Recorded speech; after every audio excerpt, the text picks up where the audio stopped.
Hi, I'm James. And I'm Antony. And this is Words and Numbers. Brought to you by CACI, the Center for American Culture and Ideas. Ant, here we go again. What's new and exciting in your world this week? You know this story, and it pops up from time to time, about how the government doesn't like competition. Typically, it shows up when you're talking about liquor stores or gambling. Lysander Spooner starting a post office. Yeah, exactly. Well, here we have a new twist on it. A pair of Orange County state senators, from opposing parties, mind you, who frequently fly, are both boosting a first-in-the-nation proposal that would ban Clear. If you haven't seen it, think of it as a privatized version of the TSA. It's the TSA++.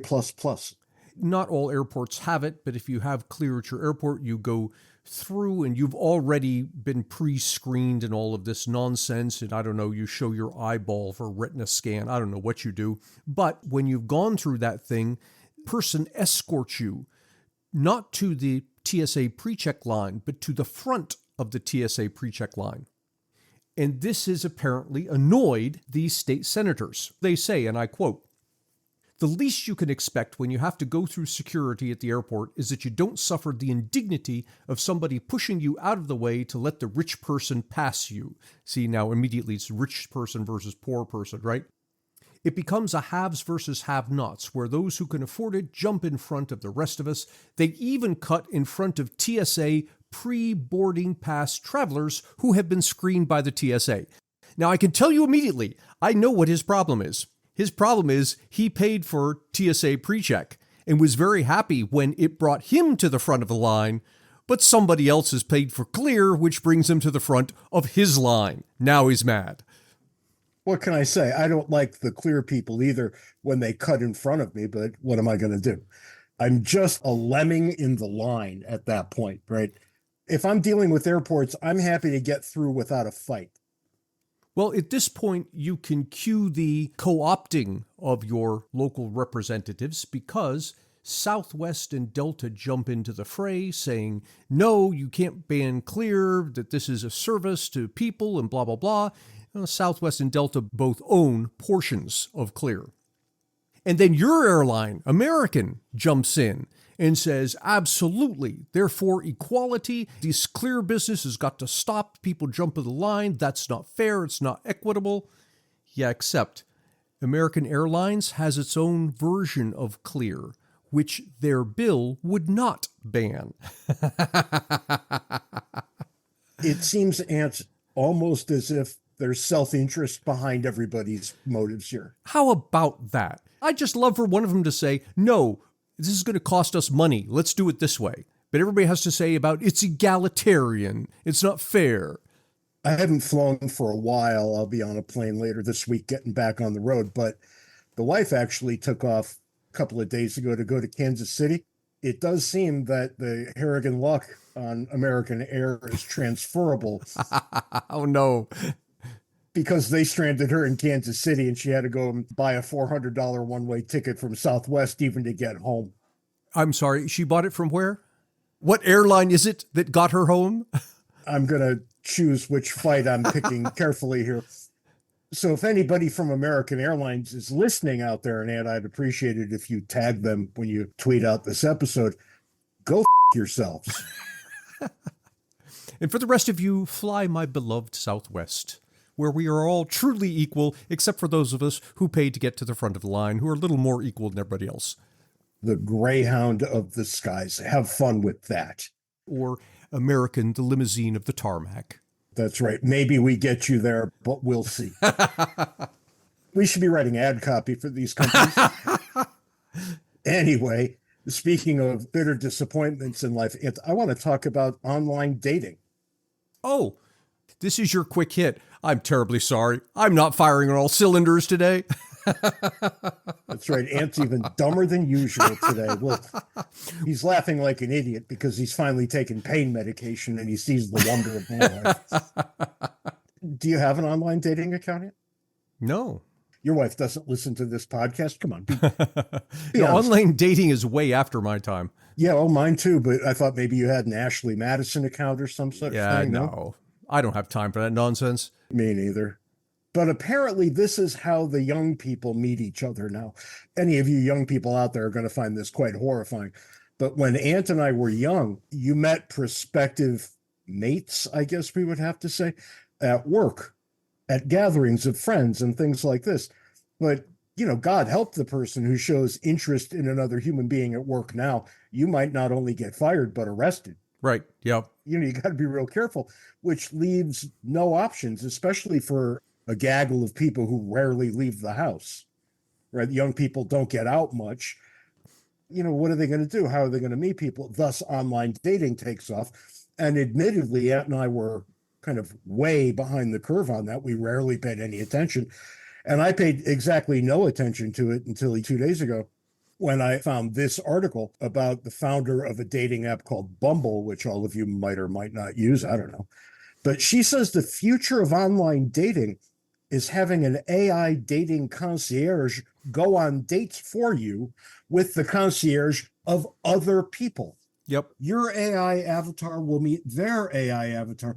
The AIs will go on tens of thousands, if not hundreds of thousands of dates, and they'll spit out some results for you for people they think might work for you. Oh, why stop there? Let them negotiate the divorce settlement while they're at it. Have everything taken care of before the first date. And you got to take all the fun out of everything. You're the guy who's usually telling us that AI is not going to kill us all and it's going to make our lives better. Oh, it is. I'm not sold on that conclusion, by the way. Do you really think this is an improvement? Do you think this is a version of AI making our lives better? Yeah, I do. I think it's a big improvement. Why? Tell me. It cuts through a lot of wasted time. Back in the day, how many times did you go on a date with somebody and after you say that was a waste of time? Can you never say back in the day again? I mean, seriously, could you just never say that again? But seriously, it can be a complete waste of time. Let the AIs run through the chaff first.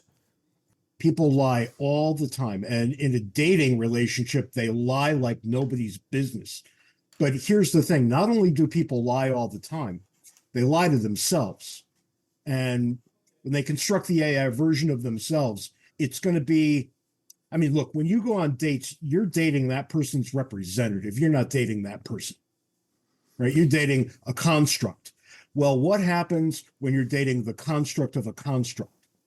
And now I'm convinced that the AIs are not going to be meeting anything even close to the real world version of those people. Well, but that's interesting because what it suggests is if you want your AI to do a decent job at this, you've got to be honest with it, which requires first that you be honest with yourself. This may lead to a lot of good introspection. Given the nature of human beings, I think it will lead to zero introspection, but it is going to be interesting to see how it plays out. This is one that I'm really paying attention to. I want to see this, and I want to see the results. That, of course, brings us to the foolishness of the week. And while you and I don't discuss this ahead of time, I'm certain you've seen this, and I'm really just teeing this one up for you. Not a week goes by when we don't get 3 or 4 suggestions for a foolishness of the week, and I love them. Keep them coming.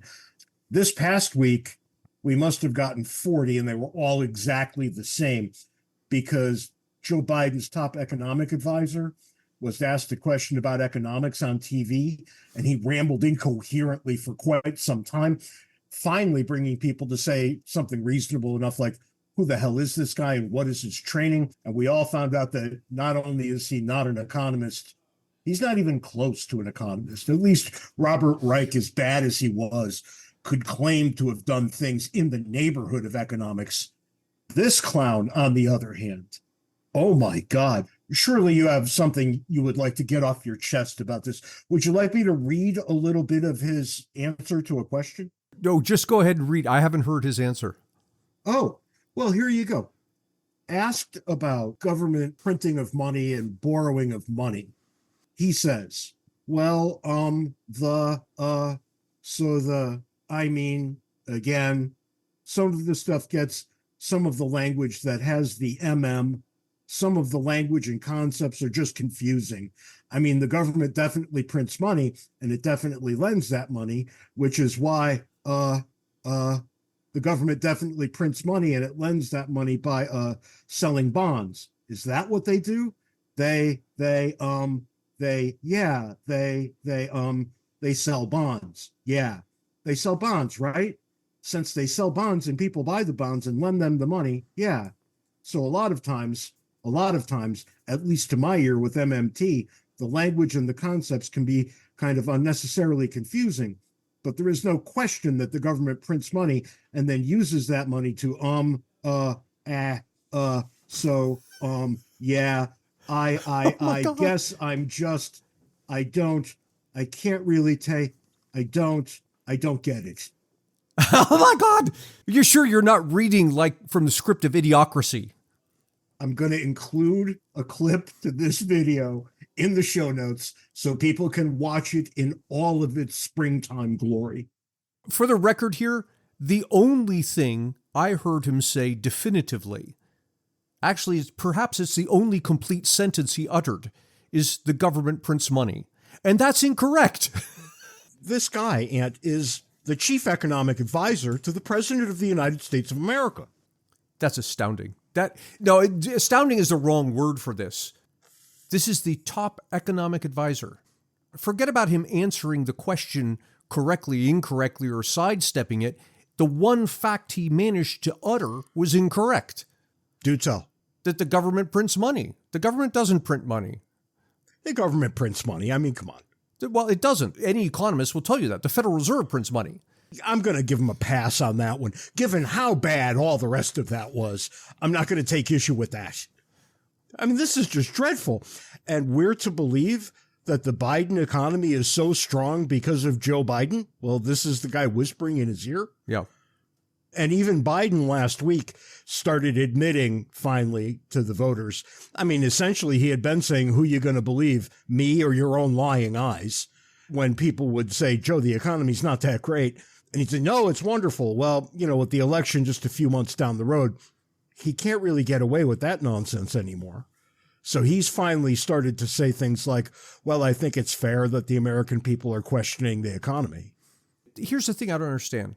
He is surrounded by economists. And when I say surrounded, I mean, draw a circle with a 10-mile radius around him, and I bet you that encompasses 90% of the economists on the planet. And he chose this guy? And yet he chose this guy. What's this guy's education? Are you ready? From his Wikipedia page. Jared Bernstein is an American musician who is the chair of the United States Council of Economic Advisors. Please tell me he studied economics at some point? Well, graduated with a bachelor's degree in music from the Manhattan School of Music, where he studied double bass. Throughout the 80s, he was a mainstay on the jazz scene in New York City. He also earned a Master of Social Work from Hunter College, as well as a DSW in Social Welfare from Columbia's School of Social Work. This is unbelievable. He got a social worker/musician as his chief economic advisor. Yeah. The upside here, his economic policies were going to be lousy anyway. At least this time, no one can blame economists for them. When you hear these sorts of things, and trust me, people, when I tell you, you have heard nothing until you hear that man utter his own words. This is the foolishness of the decade. I'm just thinking of all the wonderful, young, bright economists I know who are within a 10-mile radius of Joe Biden right now, who would not only love that job, would do spectacularly at it. And he's got a social worker musician. They should be playing double bass in New York City, and maybe that will attract the attention of a future president of the United States. Unbelievable. Someday, I'm going to find out how this clown ascended to this height, and I'm going to come back and tell that story. Which clown are we talking about here? The only one who I don't know how he got where he got. For one-stop shopping for all things James and Ant, visit our website, wordsandnumbers.org. We give a special shout-out to our Patreon sponsors who help us keep the lights on. If you'd like to contribute, go to patreon.com/wordsandnumbers. You and I have been talking for a few years now about population. Why don't you just give us the quick thumbnail sketch from Malthus forward? We start with Malthus every time. I looked this up. We are on currently, episode roughly 378, 380, somewhere in that range. Episode 301 in November of 2022, we talked about the world population crossing 8 billion. And we talked about what was going on there. And it was such a popular episode, we came back the next week and talked about population growth. And at that point, and again, this is November 2022, I recall noting that, yes, the developed countries' populations seem to be topping out, but the lesser developed countries seem to be not topped out, but headed in that direction. And I said at the time, we're going to have a population problem here. Well, the interesting thing, right, is that you get Malthus, and then later on you get Ehrlich, and there are other guys. And every young person we come across thinks that overpopulation is a problem. When the world passed that, what was it, 8 billion in population, you and I took a good long look, and the correlation between population growth and quality of life is unmistakable. Yeah. Everybody who says things like, well, the world is so overpopulated that, people are starving and things are getting worse every year, they're demonstrably wrong. The more people there are, the better off everybody seems to be. The story we're told, and it seems right at its face, is that, well, the more people you have, the more you're using up Earth's scarce resources. And the piece that people don't understand is that human ingenuity creates resources out of things that weren't resources before. I give you silicon, for example. Yeah. Or uranium, right? Or soon to be water when we get fusion up and running. All manner of things. There's an entire chain of things, starting with wood, that we encountered this thing. Well, oil at one time, about 100 years ago, maybe 150 years ago, was considered a pollutant. People were trying to get it out of the way so they could get it, whatever it was, that was coal or something that was found near oil. But nonetheless, someone discovered at some point, well, wait a minute, you can refine this thing, you can make a fuel out of it. While individual resources may indeed be finite, the ingenuity we have creates more resources, so resources in general are infinite. But to get them, what do you need? You need people. You need lots and lots of people, because if it takes one person out of 100 million to come up with the bright idea that this crud coming out of the ground, I can treat it in a certain way and I get some nice fuel from it. If only 1 out of 100 million people can do that, and you have a population of 1 billion, well, you've got 10 people like that, and that's it. Well, I've got bad news for you, because you were right when we talked about this last time. The fertility rate in the Western world is way down. It continues to be way down. But the fertility rate in the developing world is also way down. Yes. We've gotten to the point now where, if we haven't already crossed the line, we're about to, crossing the line into non-replacement numbers. Right. So global population will, in fact, begin to fall. There are already places where it's falling, and it's causing tremendous difficulty in those places. And we'll get to a couple of them in a little bit. But think now about it falling everywhere and the ramifications that come with that. I tend to be a little less concerned about population either growing or falling than I am about this knee-jerk reaction people have. It seems to be, it's not just with populations, toward anything. Certain people will see something changing and say, oh my God, this thing's changing, we're all going to die. We've got to stop it from changing, without understanding that it may be changing for a perfectly natural reason. It is changing for a natural reason. That goes without saying, right? And it's an easy one to understand. Once upon a time, you needed lots of children to keep your family afloat. You did, but what you had was, for example, China, people in power there deciding, oh no, that's wrong, you shouldn't have lots of children, so they have the one-child policy. And now, several generations later, China now has a serious population problem because of their one-child policy. That's right. Look, you've got natural and unnatural reasons for a declining population. And now what you find is that governments are trying to get around the natural problems by incentivizing childbirth. Donald Trump has talked about doing it here. The Hungarians have tried this with no success. The Israelis try it, but it's mired in religious politics there, so probably not a helpful way for us to think about it. But a number of places are trying to give tax breaks, lifelong tax breaks, to people who have X number of children.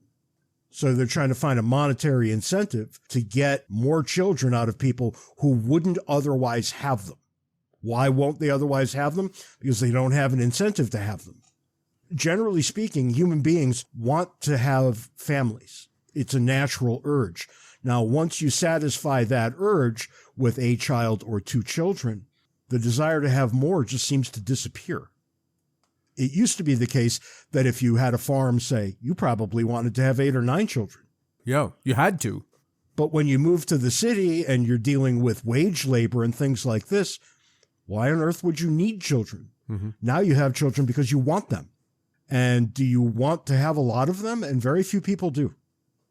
When we talked about this last time, I expressed concern, driven largely by my surprise at the numbers, about populations topping off. And I said at the time, look, we may face a problem here because human beings, our ingenuity, this is what drives economic growth. If we're going to have a slowdown in population or even a reverse in population, you're likely to see economic growth follow. But this time around, and this is only not even 2 years later, 18 months later, I'm going to back off on what I said a bit. I think AI is a game changer here. By the time declining population becomes a problem to the extent that we look around and we say there's not as much innovation going on as there used to be because there are fewer people, I think long before that happens, AI will have come into its own and we'll be getting a tremendous amount of innovation from it, perhaps more than we would have had from the humans. Maybe, but the problem is going to remain, right? We've got a demographic problem here. And as human beings age, they retire. The way the systems are set up now globally, you have to have workers in place who are then taxed to support the retirees. We've got a gigantic welfare state the size of planet Earth. That's going to fall apart. I agree with you there, but I would point to the problem not being the turn in population so much as a poorly designed welfare state that depended on an ever-growing population.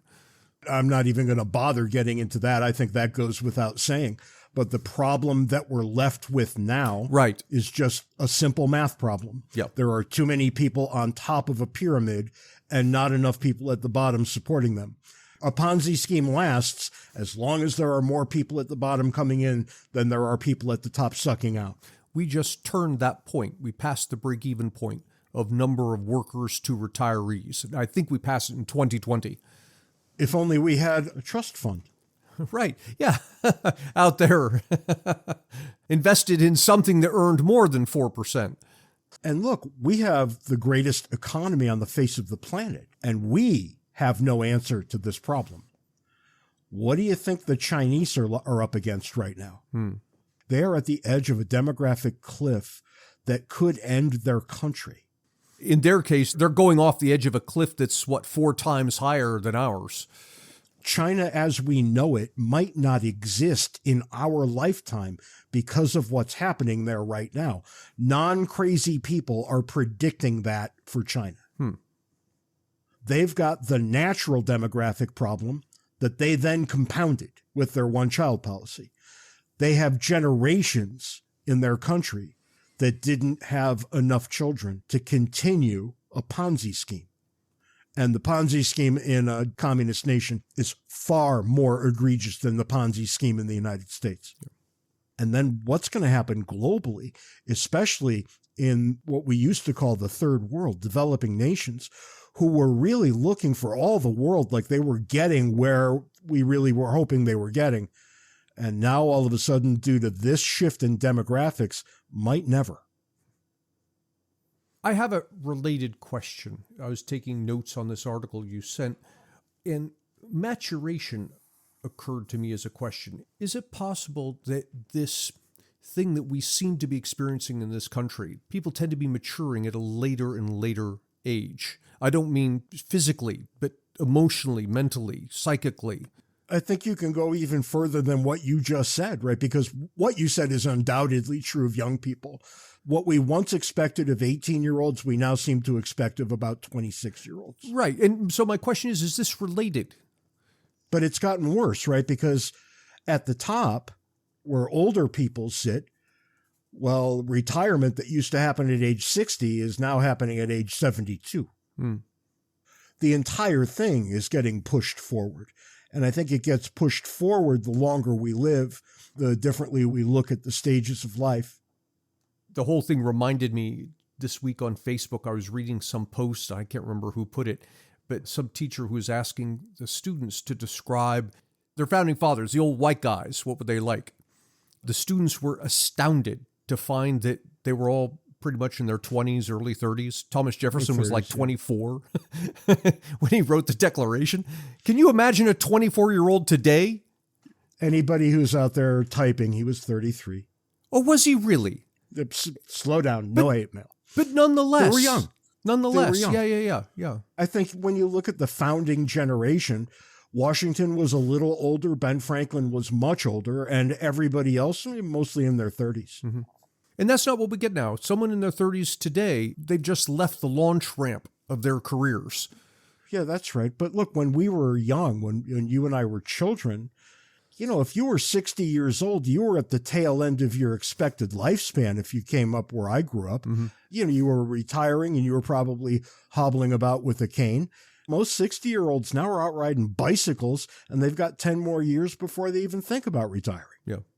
Yeah, that's right. It's happening with the retirees as well. Yeah, exactly. People get older later, and I'm okay with that. I think that's fine. I think we probably coddle people on the early side of that a bit too much. I read somewhere last week that young people are bringing their parents to job interviews with them.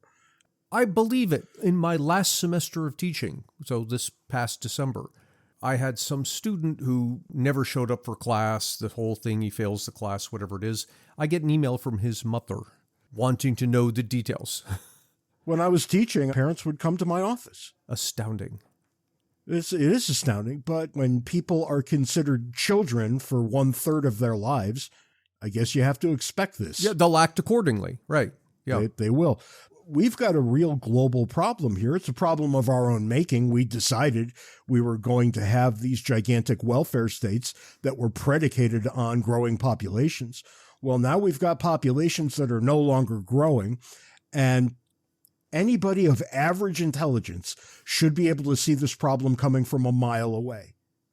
Here we are. It's going to be a problem. I suspect it's insoluble. I think there we part company. I think AI solves this problem. But you can't. What do you mean?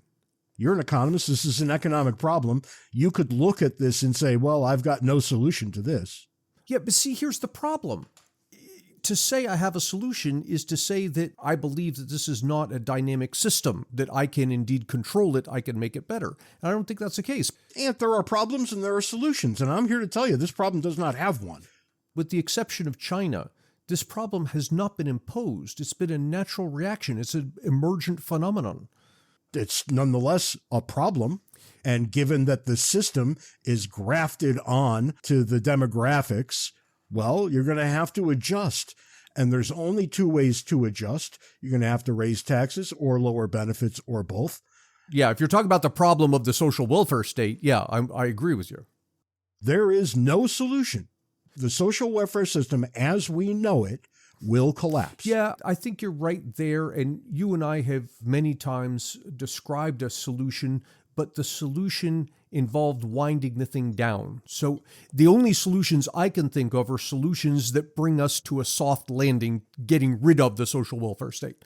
I don't see any solution that includes the welfare state. And politicians, being what they are, will not do that. Yep.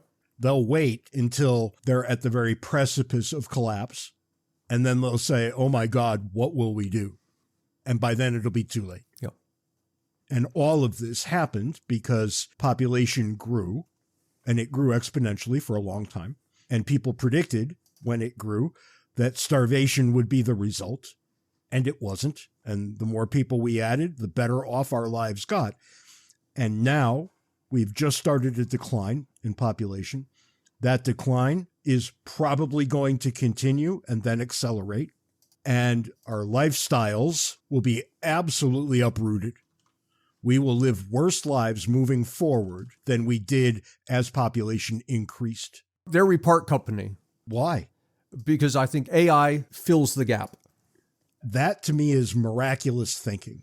That's the Far Side comic, my absolute favorite Far Side comic, where there's a gigantic mathematical equation on the left-hand side of the board and a gigantic mathematical equation on the right-hand side of the board. And right in the middle, it says, and then a miracle occurs. Yeah, and if we were having this conversation 3 years ago, I'd agree with you.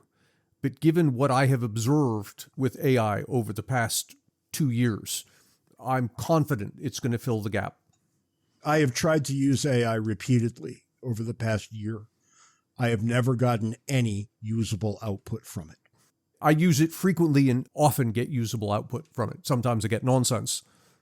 It has proven to be absolutely worthless. And when I tell it that it's absolutely worthless, it agrees with me, apologizes, and then gives me something that's exactly as worthless as the thing it gave me before. Side topic here. What's a worthless AI? Facebook has incorporated an AI into its app. And I thought, this is great. Now I can search for things, some post I saw, I can't remember where it is. It'll find it for me. And so I try this and I'm not getting anything. So I ask it, are you able to search Facebook posts? It says no. What is the point of having an AI integrated to Facebook if it can't read Facebook?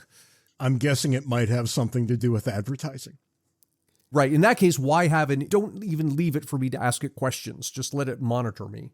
There are days I can't even get the AI that's on my phone to get good directions back to my house. Did I tell you the story recently of my experience with AI and Amtrak?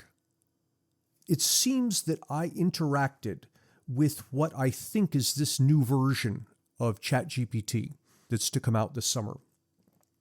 And the way this all comes about, there's a site, Arena.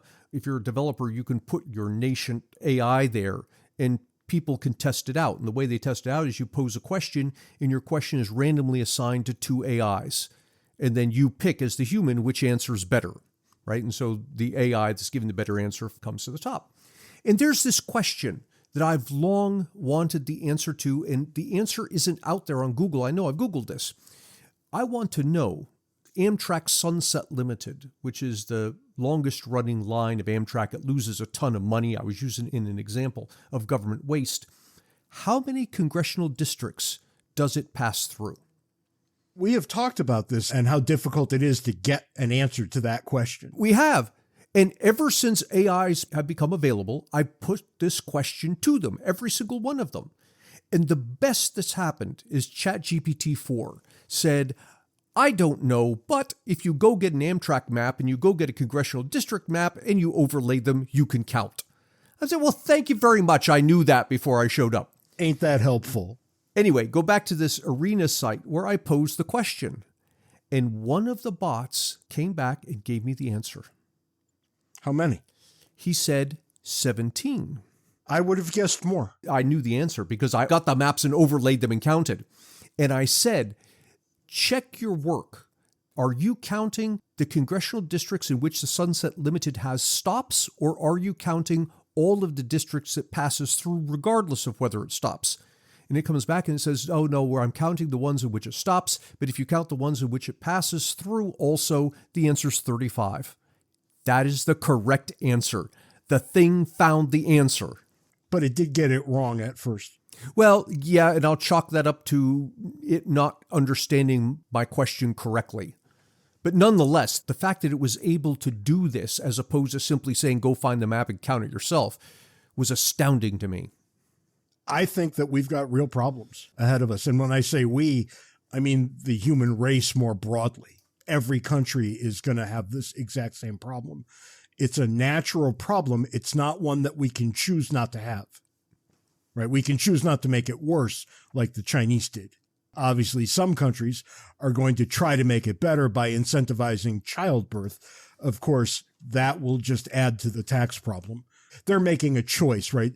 They're saying it will cost us less in the long run to subsidize bigger families than it will to subsidize the welfare state. Right. And as a math problem, that might be correct. But again, it introduces yet another problem. And that's all the time we've got this week on Words and Numbers. Until next time, send us email, wordsandnumberspodcast@gmail.com. Try to be nice to one person who doesn't deserve it. Till next week, can't take it easy. See you next week, James.